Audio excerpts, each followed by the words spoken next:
So I'm talking to Kanisha and Emily. Both are students of mine in some form of fashion. I've known both of them for a good while. And if you're hearing this right now, it's Domestic Violence Awareness Month.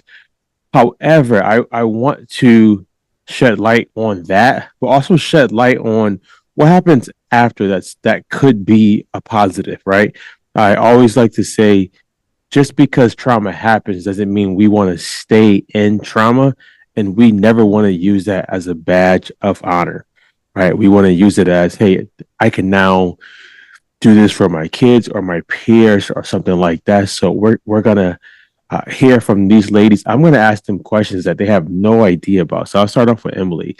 Emily, if you could travel anywhere in the world, no money limit for a month, where would it be and why?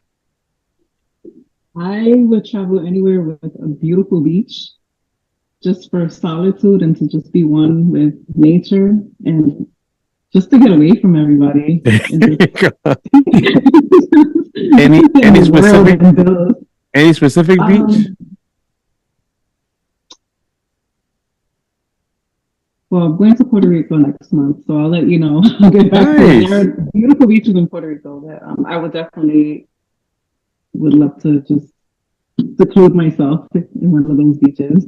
Yo, Puerto Rico's like still one of my like life goals. That in Jamaica, like Yeah. no one knows me there.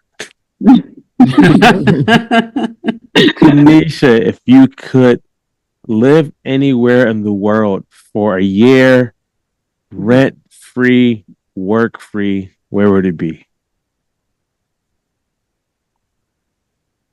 Italy. And I like that. Why? Italy.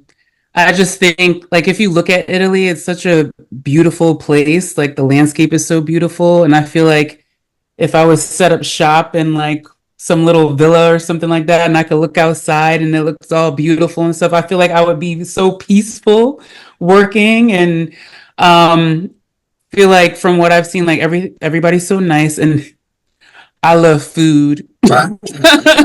And they got authentic Italian food over there. So I would definitely get to experience that as well. And just the hospitality there and the people. So Nice. I would love to know that. Speaking of experience, what would you guys say has been a good experience you've had this year so far? We're in October, so we're in the 10th month of the year. What's a good experience you've had so far? We usually only talk about like negative experiences, but what's a good experience you guys have had so far this year? I can go. Yeah. So I got a new job. Nice. Nice. So for me, that was a good experience. The last job I was in, I was there for 9 years, and I was just looking for a growth opportunity, and just everything seemed to be in alignment for this particular position. And it was actually at a company that I used to work for in the past, and they relocated out of state, and I couldn't go Mm, with them. And so now this job opportunity presented itself for me to go back there. And I did not have to move. I could be 100% remote. So now I work for them again and I work from my house. So, nice. You know what's cool about that? Like hearing like your story over the years, it's cool like staying like just consistent and patient because you had wanted to do that, remember during COVID, right? hmm But like yeah, now to see like I was working from home during COVID, but then they pushed us back in the office from that other job and it was mandatory. So, and then they kept increasing the days and stuff. So it became a struggle because I have an 11-year-old son who is a student athlete and I got to drive all over the place and stuff. So to be able to have found this opportunity and it was referred to me actually, and it was referred to me by somebody who did not work there and I still know a lot of people there. And it just everything fell in order, and now I get the flexibility that I need. what would you say was a good experience for you this year, Emily?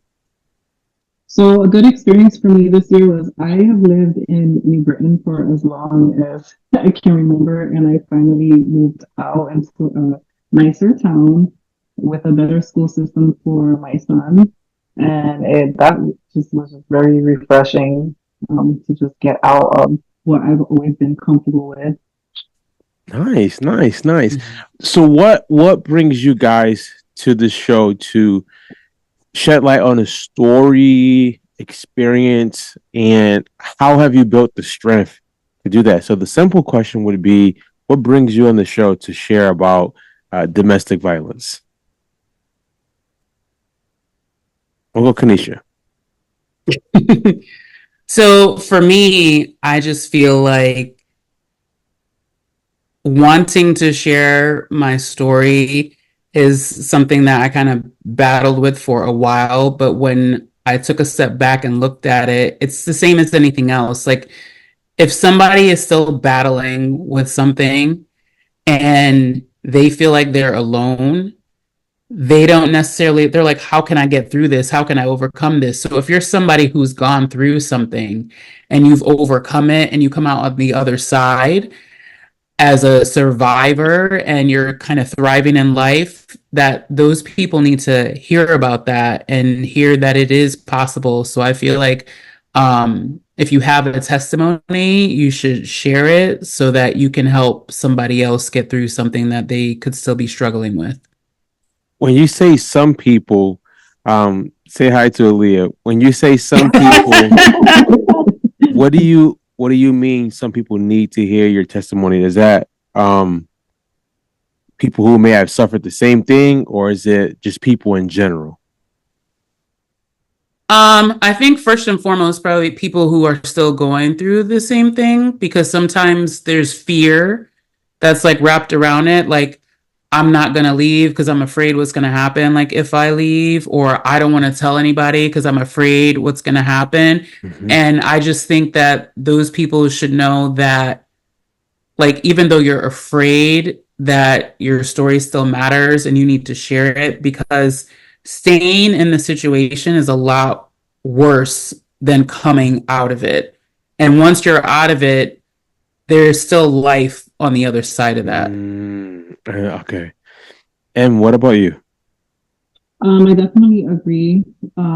It's definitely just sharing my story in hopes that it'll give someone going through it the courage to speak on their story and to give someone else a voice. And just as she said, that there's just hope. You know, once you get out of it, there's hope. There's help. There's resources. It doesn't have to. This doesn't have to be your story. You don't have to be a victim. That doesn't, define you. Your whatever you're going through does not define you.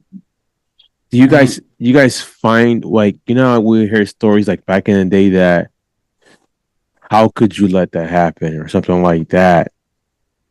We know by now things could happen without you just knowing. Things could just slowly build up. Mm-hmm.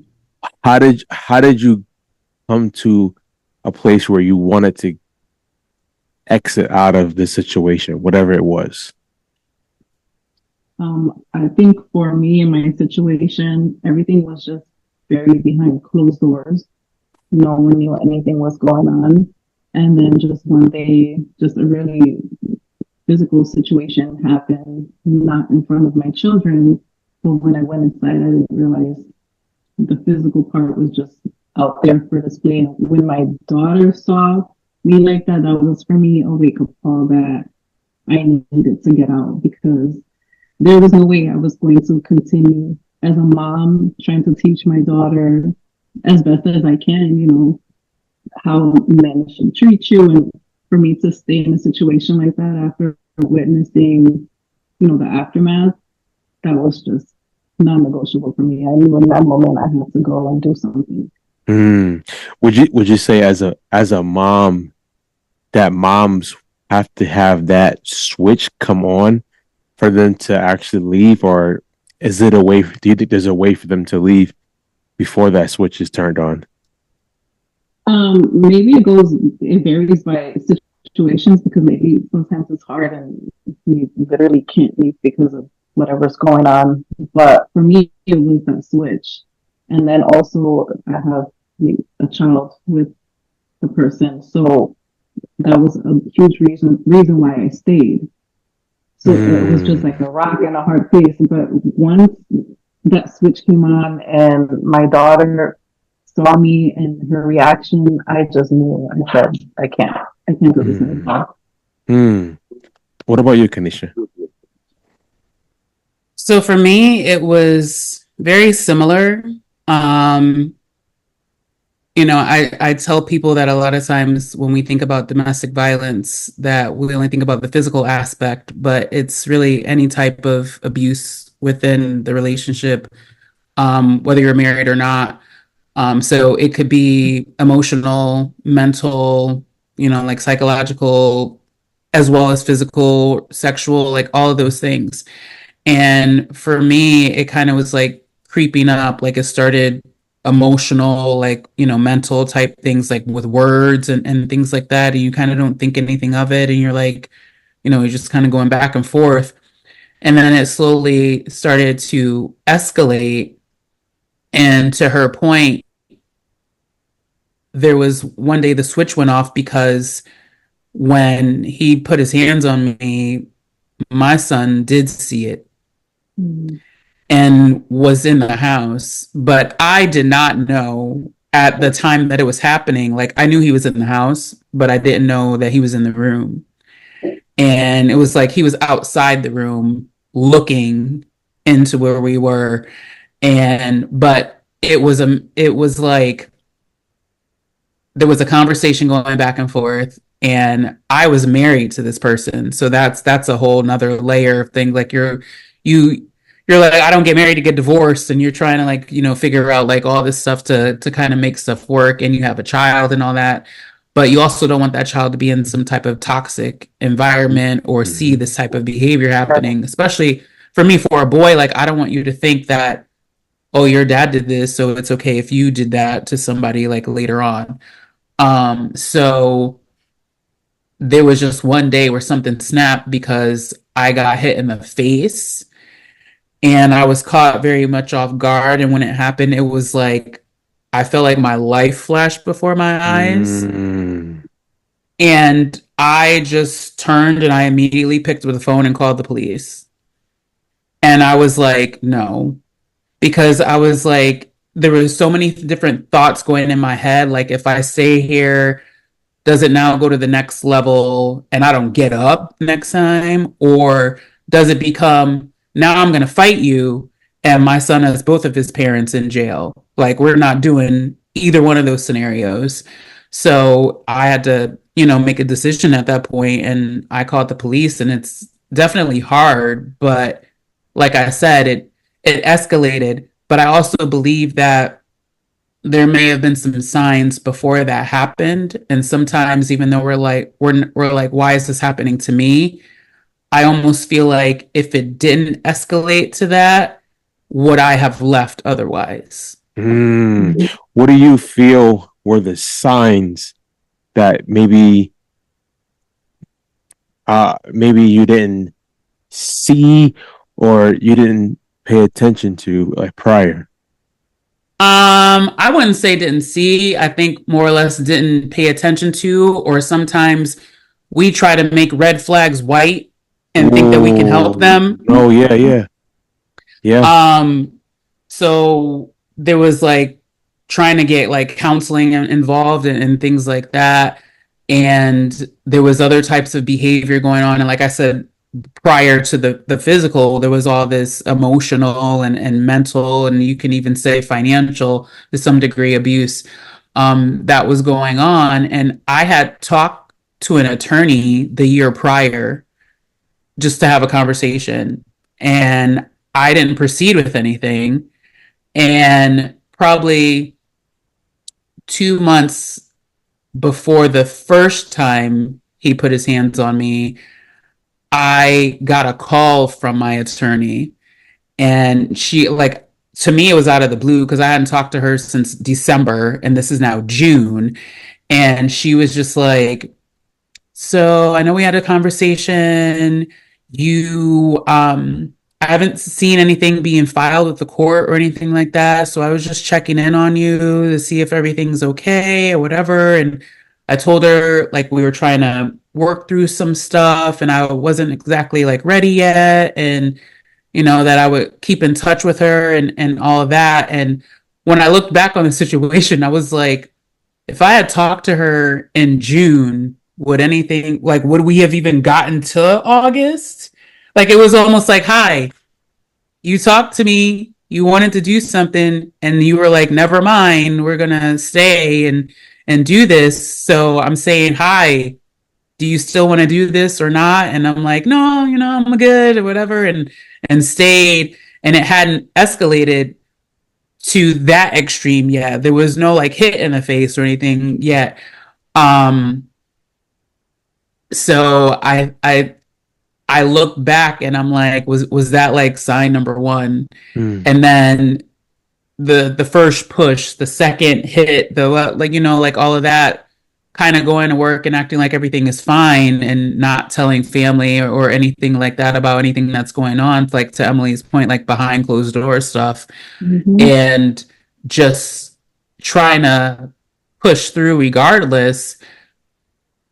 But I can tell you that during that time still, I documented everything that happened. Like after my attorney called me that day, anytime there was an incident, I documented the day and time that it happened.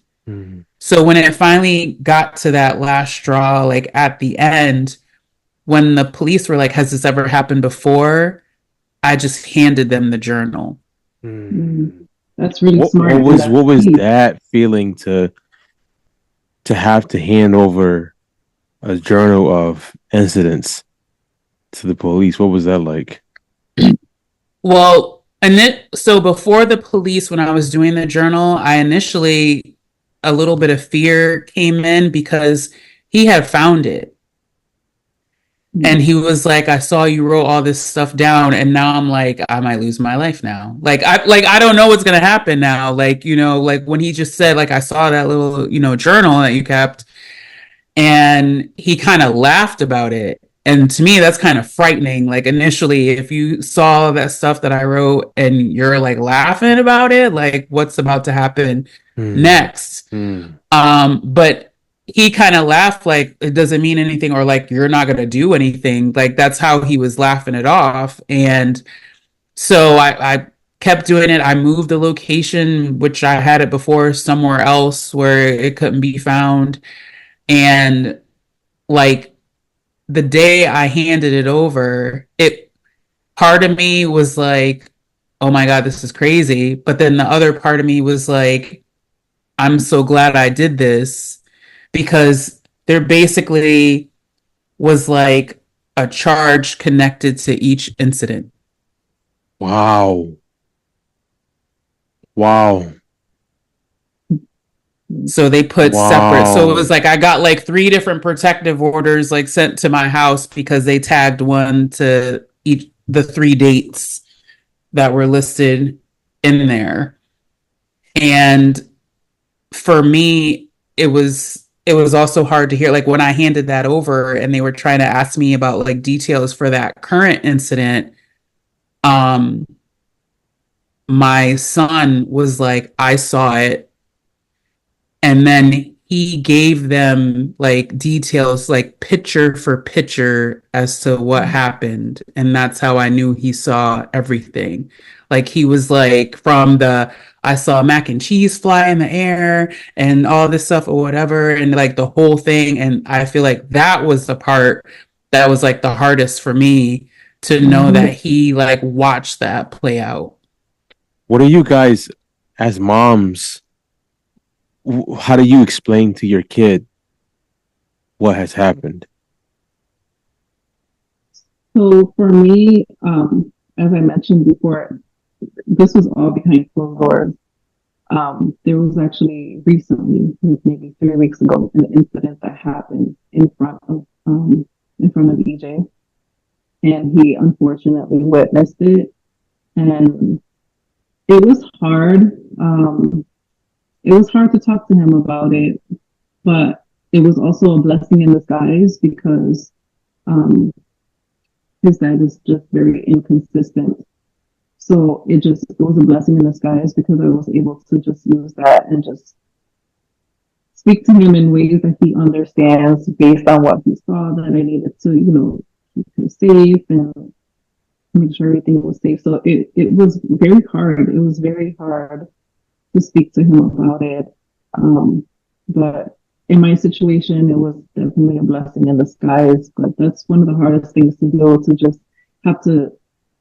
I think that knowing your child witnessed something like that between their parents or, to their parents, that for me was harder than the actual incident itself. Oh, because of what you think?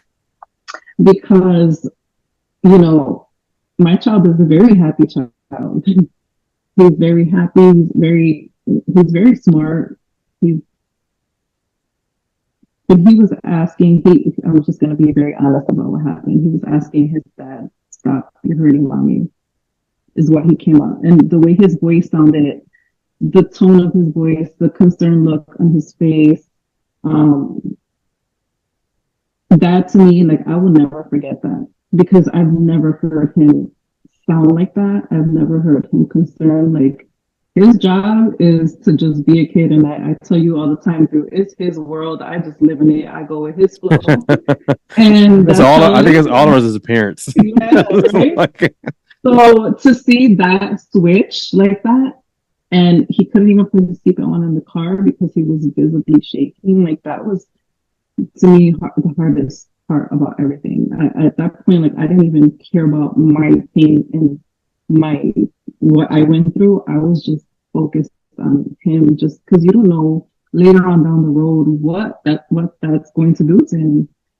So that to me was just the hardest part out of everything. And we pray that these kids become advocates for not just what they saw, but they become advocates for just people in general, to not let that happen. Kenesha, what would you say for you? How do you break that to your son? Like, how do you explain what happened? So for me, it was probably a little bit harder because at the time he was 5. And so he was in kindergarten. And there was, like, for me, it was very difficult because he didn't always want to talk about it. And a lot of times people were like, "Oh, kids won't understand," or whatever. And for me, it was, he absolutely understood why his dad was not in the house anymore. It was more of the choice of not seeing your kid after. So he was like, "I get why he's not here anymore, but I don't get why I don't see him." And that was the issue for him. And there was a lot of rage inside because my child was always like quiet but happy, always likes to play, loves his friends and all that, but there was a lot of rage inside that I had to deal with behind closed doors. When you say rage, I'm talking about like want to fight me physically, like rage, and like all of a sudden they become like super strong and you don't even know where that came from. And therapy is what I had to tie into it. So I got him a therapist and he worked with the therapist. We worked together. Like, I was seeing a therapist, he was seeing a therapist. I would come in at the beginning of the meetings, like with the therapist. Sometimes they would have off-site meetings, like especially at a younger age, like maybe they would go to a bookstore and make it seem like as like a little informal to help them open up and talk a little bit, or maybe they play a game first and then just have a conversation, like anything to get them talking. So for him, he expressed himself a lot through drawings. So even if he didn't necessarily say it out loud, he might draw about it. Hmm. So there might be a picture where, it was three people in the picture, and there was like a woman and a little boy, and then there was a man to the side, and the little boy and the man were like reaching their hands out, but they weren't touching. And then when you ask him about the picture, he would later explain it, and he would say like he was a little boy and the guy was his dad, and he was trying to reach out and grab his hand, but they couldn't get to each other. Hmm.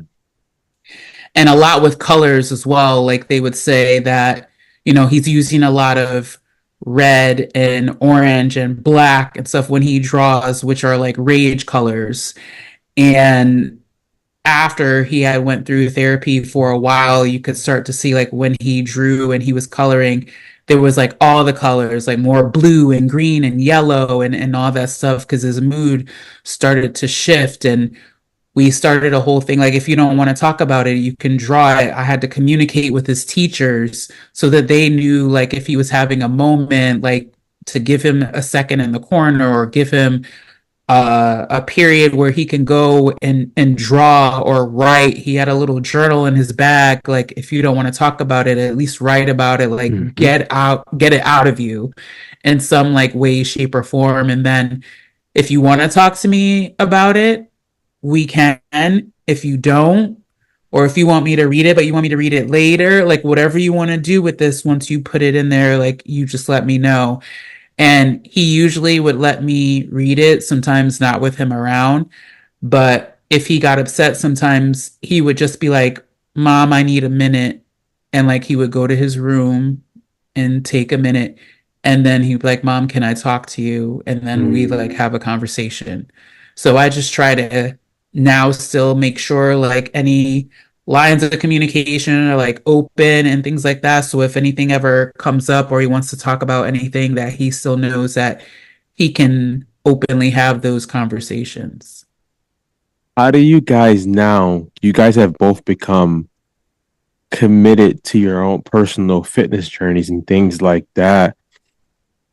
How does that help you?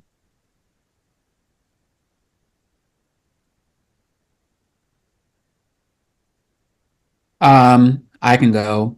For me, that's like my mental refuge, like like my safe space. And I would have to say the funny thing about this is that a lot of the incidents increased when I started my fitness journey. Wow. So during the time that I was with this person, I gained 100 pounds. And so when I started to go back on that journey, it's because one day I saw a picture of myself and I was like, who the freak Pictures is will do this? it. Pictures will do it. Yeah. Yo, pictures will And do it. I was like, who is this though? Like I felt like I didn't even recognize myself. And like that's a shell on the outside of the person that's like actually like in there. And I was just like fighting to come out of it. And I feel like when I started that journey, during that, that's probably part of what helped me get stronger to say, forget this as Hmm. well. And now, if you want to fight me, you can try, but we're not It'll be going to a go bad. there. It'll be a bad. Yeah, it'll be a bad. Bad ending now. I almost got hit by one of them punches. So it'll be a bad long day. It'll be a bad But day. he don't want a 3, but I or a 4. Um, so it became an outlet for me, and like my basement is now basically like a fully equipped gym at this point, and it's like my safe space. And so I always say, like, when I go down there, like whatever's going on, leave that up there, come down and do Mm. what I got to do. And whatever music you want to put on and whatever, whatever the task of the day is, like I'm gonna get it done.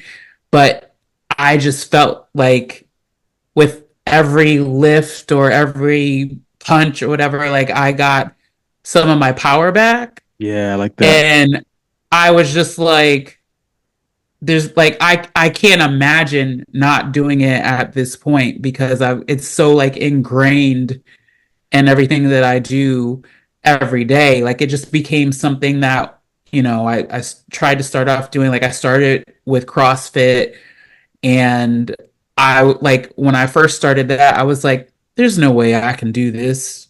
Like my friend was like, come down to CrossFit. And I was like, who come down to CrossFit? Like I can barely do one burpee. Like, what are you talking about? Ever? And then Mhm. to get to a point where you got to do a workout like a hero wad with like 60 burpees in it, and you do them, I'm like, oh, like like you feel like this a sense of accomplishment that your body can do things that you tried to tell it couldn't, Hmm. but it could. Mhm. And I feel like I always say, like, if you shift the mind, like the body will follow. Mhm. So because I was telling myself I can't do these things, that's why I couldn't do them. So if I shifted the mindset that I can do this and I can accomplish this, then your body will follow that.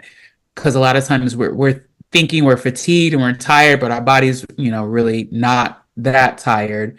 Um, and I feel like my son like watches me now like do this every day. So for him, he's like, Mom, I'm gonna go do a workout. And it got to a point where he wanted a little workout like after school, and we were writing his workouts on the whiteboard and stuff like that too Mm. to get it done. So I feel like it also helps give them an example to Yeah, follow. and it gives him the ability to see the other side, which Right. is rebuilding. What about you, and Mm. what got you committed to your fitness journey? Kanisha just like touched on something that was key.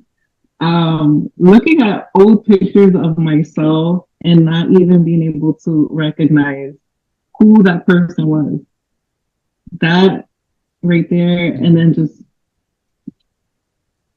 being able to lift weights that I didn't think I could lift. That was just very empowering.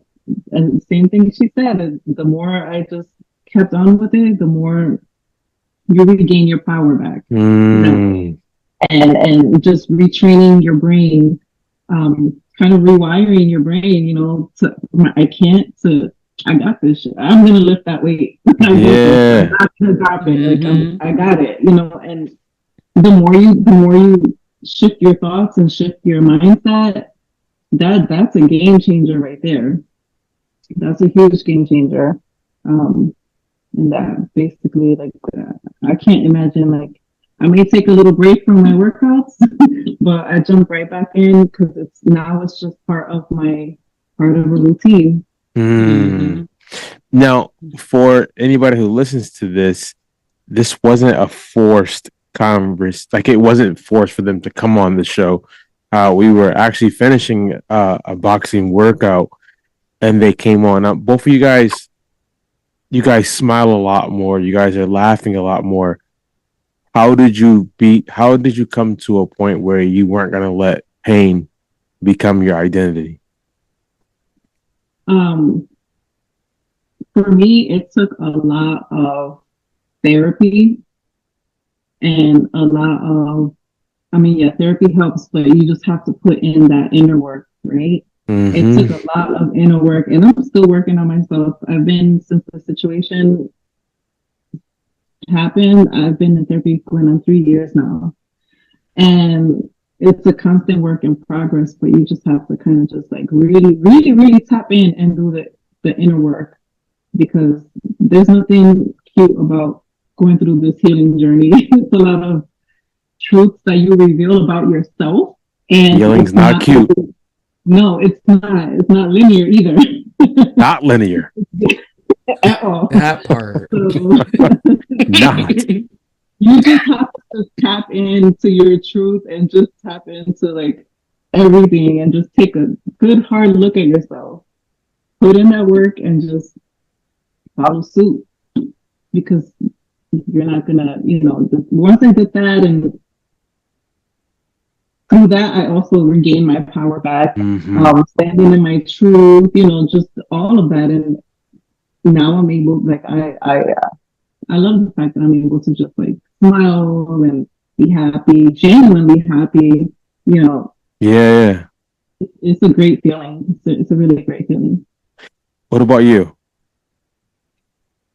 So to touch on some of the stuff that Emily was saying also, I like the self work, the inner work, like is really important. And I feel like going back to like people experiencing like other trauma and stuff like that, especially if you experience it in childhood, that a lot of times if it's not dealt with then, it comes into adulthood. Majorly. And Majorly. and it shows up in different ways for different people, and it could be all different kinds of trauma.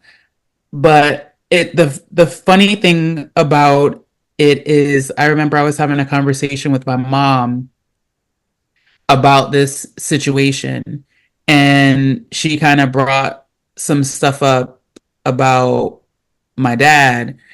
And when she was done, I basically was like I sat back and I felt like it was so weird to think that I didn't really know my dad, but the way that she described certain things was, although I didn't know him, I married him, a version of him. And so when she was telling the story, I was just sitting there like, what? So it's almost like subconsciously, like, like even though I may not have remembered like anything or whatever, that somehow that this is like the direction that you ended up in. But I think that I was also one of those people that I experienced a lot of different things in life prior to this, things that probably people would either have become drug addicts, alcoholics, committed suicide, whatever the case may be. But we can go from childhood all the way up through now. And I felt like I learned to smile through pain. And I was always the funny person. Like I could always make you laugh. I always come, they talk about how beautiful my smile was and all that stuff. So I was always smiling. So I felt like people didn't really know if something was going on because I was always the one smiling and always the one like making everybody smile. But I felt like when I did the work, it was no longer just a smile on the outside. There was one on the inside that was coming through to the outside. So that's why it seemed bigger and brighter and more genuine and things like that. So I think people take for granted the amount of work that you have to put in. And sometimes people go to therapy and they're like, I'm healed. And I feel like healing is a process. You're not automatically healed tomorrow. Like, I'm going to go to therapy for a week and I feel better. So it's all done. You probably didn't even get to everything that you need to get to. You probably just talked about the current incident that you went through, but maybe there's some things that happened along the line that put you in this incident in the first place. Like, what's the root cause? Like, pull back some other layers as to what else was going on at the time. So I just feel like saying that I'm going to make myself a priority and that I matter and that I want to be around for my son and for his kids and all that stuff or whatever and live my best life. Regardless, I just wanted people to know that like I'm not done until I'm dead. So whatever I gotta do to keep going and to like pay it forward or to help anybody else, I'm gonna do. But it definitely takes a lot of work to get to this space, and you're never finished. Like and nobody's perfect. So it's always going to be like, if you have progress, that's awesome. That's for me, that's the goal. You always want progress because we're never going to be perfect. I want to touch on something, two things. I do life coaching where I help coaches. So I coach for Coach Kelly, and we help Mm. coaches become better coaches and stuff like that. And one of the key things that we always talk about is finding out this person's like underlying issue. Like, what's the real issue that's actually prohibiting the growth and stuff like that. So with the whole healing process, I want to also make sure people understand that what we see on social media will make you feel that you're not progressing, when in reality, you're making a lot of progress. Like, so everyone was like, like self help, healing, got my mug, and all that stuff. Like, that stuff's cute, but it's like, it's not going to actually like produce growth, like real growth. Growth doesn't feel good. Like we've all have kids. When kids are teething, it's one of the most painful things ever, and you can't help them. As much oral gel and everything you give them, they still have to go through that part. But I want to help shed light, and you guys can help after too, where we look at this healing journey and we take rest stops to celebrate how far we've come, even if it's only a day. Because I think people won't heal if they look at social media as the measuring like rod, because that's not what it is, and it doesn't look good. Today I was crying today driving about something that I talked to my therapist about 4 years ago, like just right out of the you'd be like, what just happened? But you have to learn to celebrate along the journey, so you're not overtaken by old emotions and old stories that you used to tell yourself. So how would you guys advise, how would you guys give light to anybody who's on a healing journey? So I'll go Okay. if you want. You can go. Wait. Go ahead. So I totally agree with you, Drew, and I feel like if somebody's journey, like if them looking at social media is hurting them, then sometimes maybe you need to take a break from it every now and then, or not scroll all day long, and or give yourself a time limit. I'm only going to look on 10 minutes today, like, or whatever the case may be, or I'm going to go off for 24 hours, like whatever may be, especially if you're in a moment, because you'll go down like a rabbit hole and things like Mm-hmm. that. But what I've, what I know, what helped me and what I've told people before as well, because to Emily's point, healing, it's not linear. I would say that what people also don't understand is grief, and that grief is associated with any type of loss. So it doesn't have to be because somebody passed away. If you lost your marriage, if you lost a friend, like a friendship broke up or something like that, or lost a job, like people are allowed to grieve those things. And the grieving process goes through all these different emotions. So you can feel sad one day, you can feel depressed one day, you could just randomly start crying about something one day because you're grieving that moment. So for me, this person, like, I met him when I was 20. When we got divorced, I was 39.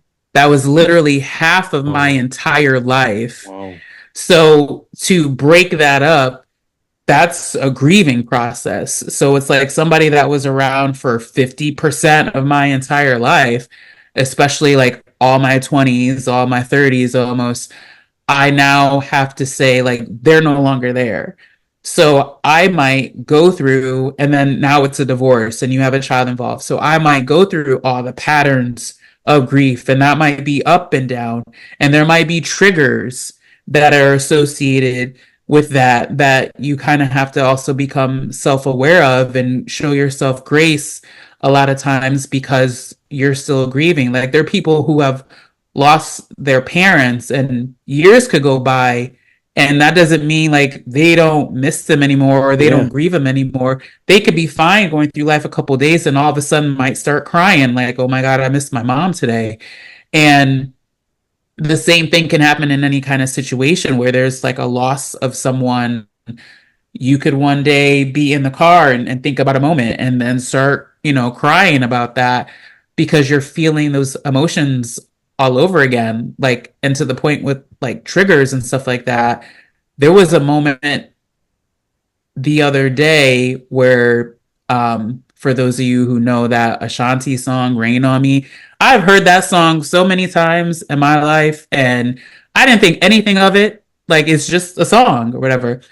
And then the video came on of like her going through what she was going through with her man and then ex or whatever at the time or whatever, and it was like a situation, a domestic type of situation. When I saw it on the screen recently, like I hadn't seen it in a long time, but when I saw it on the screen recently, I was like, I can never watch that video again. Hmm. Like it triggered me, and I was like, I don't ever want to see that video again. And but now I know that, and I know that's the feeling that came up in regards to it. So I just would say, like, you have to show yourself grace and know that it's still a loss, and you could be grieving, and that process can look different for different people.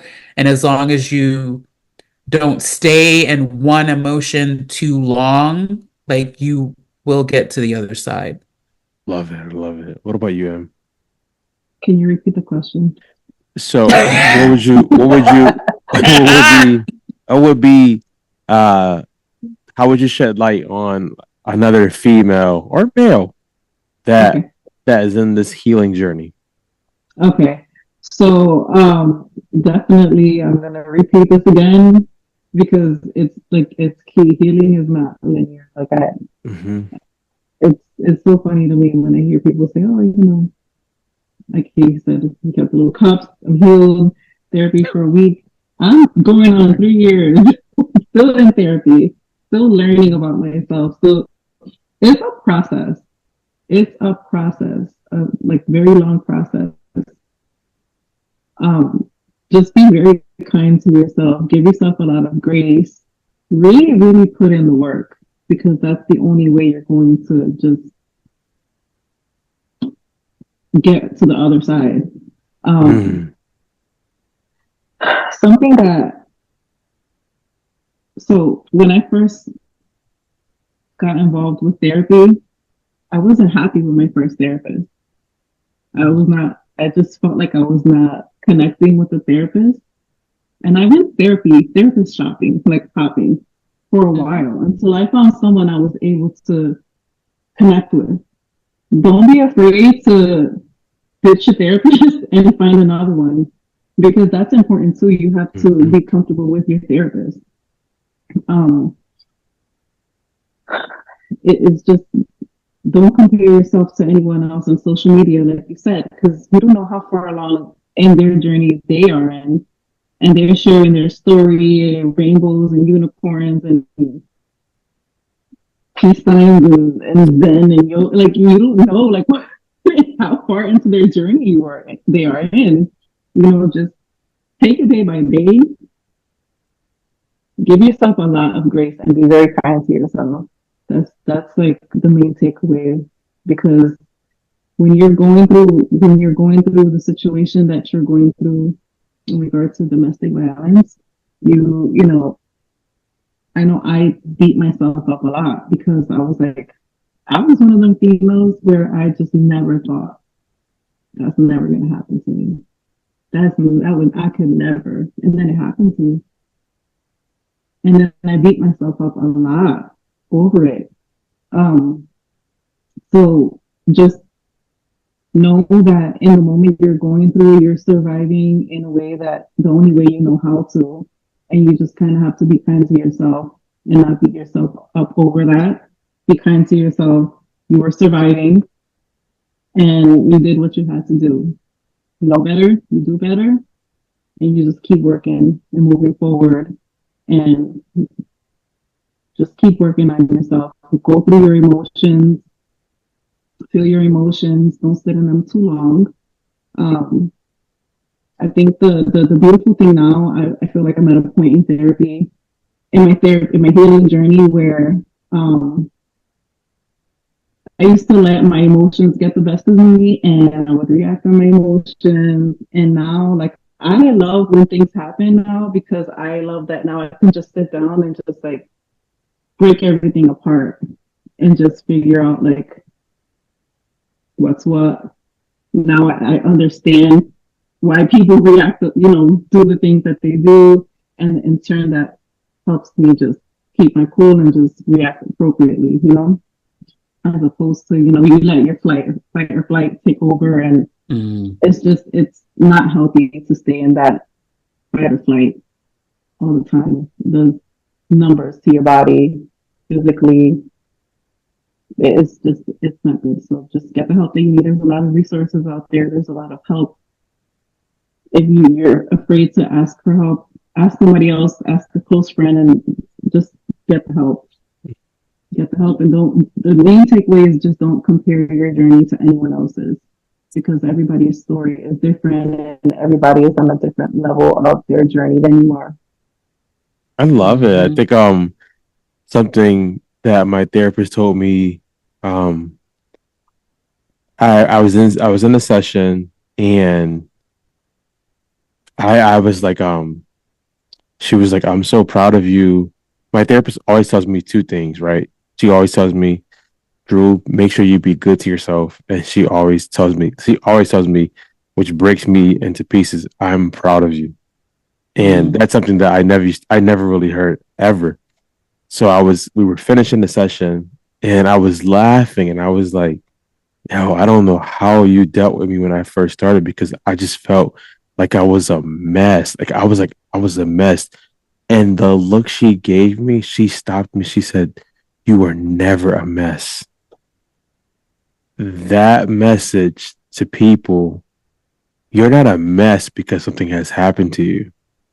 Like, I think has to be driven home in our heads that I'm not a mess because something has happened, or like Kanisha said, I didn't know I married the same type of person like my dad, and I didn't know. That was one of my main reasons for getting into therapy. Is if I don't do this, Aaliyah's gonna marry who I am right now, or Aaliyah's going to get my habits and my trauma if I don't handle this now. So the message that I want to leave with the people who hear this or see this is you're not a mess, right? Even when you're getting the help, you're not a mess. Like you're a person, you're amazing, you're worthy, you're lovable, you're not a mess. And to hear these stories and to hear that you guys have fought through these things is amazing because some women now will have a reason to get out, and some women will have a reason to say, hey, even though this is a journey, after these things happen, like they gave me some ideas, some tools to actually get past the pain. So I'm glad that you guys decided to come on the show and talk about that. And you guys both know, Jamaica and I, we have a nonprofit where we deal with women on sexual assault, and we see it rapidly when we always let them know you are worthy, like you are lovable. Don't let social media become your like Em said. Don't let social media make you compare yourself to somebody else's journey. Lastly, and then we'll wrap up. I took a yoga training years ago, and it was you have to do 200 hours. And every Friday and Saturday and Sunday, I sat in that room from it was at least 4 hours each time. And the instructor who led it was like the owner. You would think when people think yoga, they think, oh, it's peace. It's like Emily said, peace signs and yoga tea and all that stuff. She had never really dealt with her childhood stuff. And it came up every session. Oh. And I'm thinking, hold up, brother, you're the leader. Like, we don't mind holding space for nobody, but I'm like, you're in the industry where you guys Yeah. are making it seem that like everything is okay if we just sit on this mat. And it let me see that no matter who you are, you gotta work through your stuff. So where, if people Yeah. wanted to give me one resource that people could go to get help, if you guys know, we'll put it in the links. Like, what's a resource that they could, or a place or a website that they could go to find additional help? I know there's, definitely the domestic violence hotline that's available for people.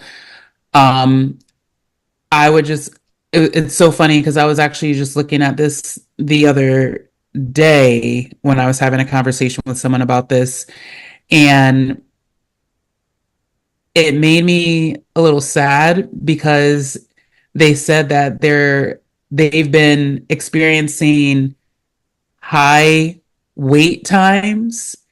And I was like, what does that mean for the world? Like if somebody's calling a hotline and you're experiencing longer than normal wait times, that means there's more people calling the hotline and waiting. But Yeah. it also means that if there's somebody that does need to get through on the hotline and they have to wait on hold for like 10 minutes that they don't have, what does that mean too? Mm, So, I mean, there's definitely that available. There's also some local resources, like, depending on where people live. Like I know there's the network that's near me that helps victims as well. But yeah, that if you need somebody to talk to and maybe you're not in like a life or death right now like situation, but you want to call somebody and help, I know that hotline is available. nice, nice. Definitely the people that I was really in contact with the most was the Office of Victim Services, like the advocates, Hmm. domestic violence advocates. They help, and I'm trying to find a website now. But I know I remember going on a website, and I thought it was pretty cool because they had like safety exit features where you can, if you're like browsing online, and let's say your abuser comes in, you can tap anywhere on the screen and it'll just like exit. And I can't find it. But definitely domestic violence hotline, um, Office of Victim Services. Those were my main go-to people, and of course my therapist. I love it. I Yes, love it. the I love it. There, therapist. definitely. Yes, Shout out to therapists. yes, And my Drew, therapist.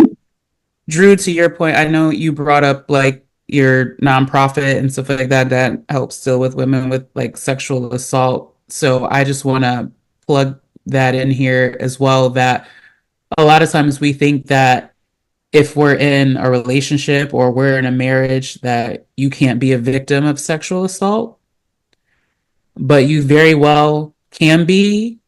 And things like marital rape and stuff like that is real. Mm-hmm. So if you did not consent to something and you're in a relationship or in a marriage or anything like that, that is still sexual assault. Mhm. Exactly. That could bring us down a rabbit And hole. that, yep, The I amount of know. the And amount I of can talk about that one too. the amount that may have to be a part two. Yeah, seriously, No, but seriously. I'm grateful that you guys were able to come on here and give some light, help people see this, and I think the power of being able to just hear it at your own pace, own speed, is very, very beneficial. So, last question of the day. Let's say you were given $1 million and you had to spend it in a week. What would you spend it on, Kanisha? Of course, you said my name. Didn't I just talk? But anyway, in a week. Whew. Um, let's see. If I had to spend it in a week, I think that I would pay off all my debt first because it ain't near $1 million. So I know that I could pay all of that off and not have any bills really, and still have a lot of money to play around with. Um, I would take my trip to Italy. It might not be for a year. However, it could be for a little while and I wouldn't have to worry about those expenses. I would probably get a housekeeper. Amen. Amen.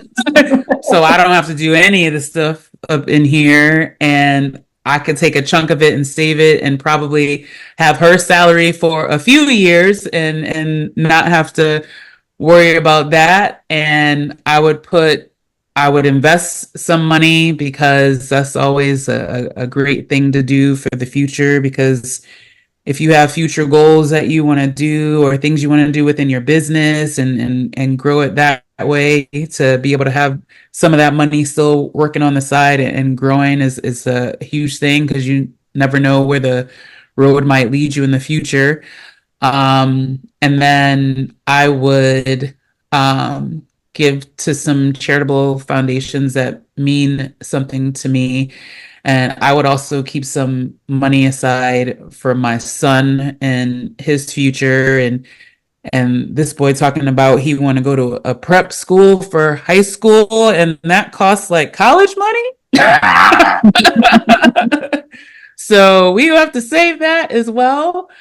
Um, but yeah, and then any other type self-care that I want to do, and day trips and stuff like that. I like day trips. I like days when work is closed and daycare is not, so you can go on child-free trips and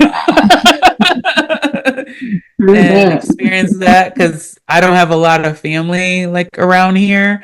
So it's nice to be able to like take those moments and enjoy time and reset and recharge. I love it. Emily, how about you? Given $1 million, you have a week to spend it. Oh my gosh, I would definitely pay off debt. I have 2 daughters in college right now, so definitely that's being paid off. I would invest, like Kanisha said. I would